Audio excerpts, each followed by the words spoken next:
The Texas Chainsaw Massacre. How many of you have seen it? Raise your hands, would you? Not that many. Are you guys timid? Raise your hands if you've seen it.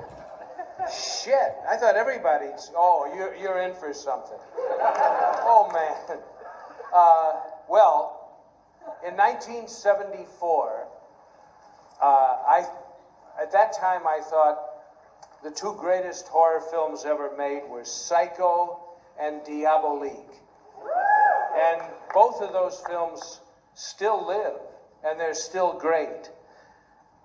But then someone told me about a little film that was made for not a lot of money in Austin, Texas, and it was the scariest film of all time. And I thought, bullshit, you know? Everybody's got this, biggest this, the scariest that. No one has the smallest or the least or the lightest. It's all, everything's inflated.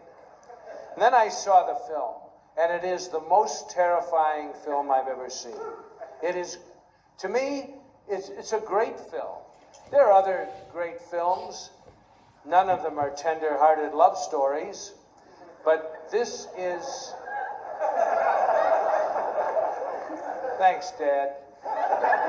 This is a great movie, and it will scare the piss out of you.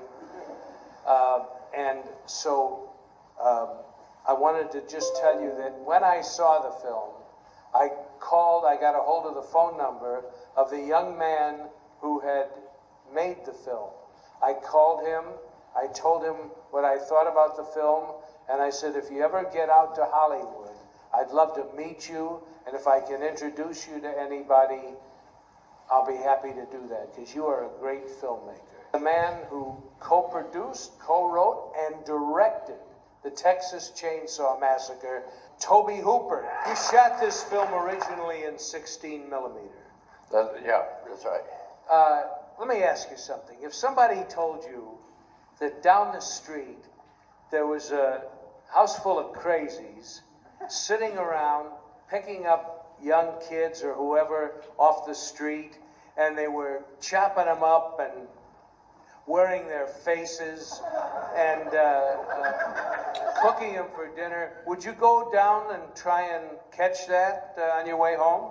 And this is, I would say, a young audience. Come back again and again to experience this vicariously.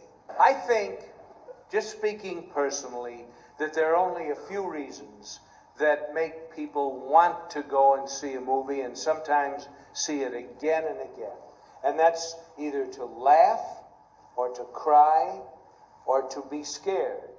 And I think now you have to add a fourth, which is to be transported to a world that you have never experienced before.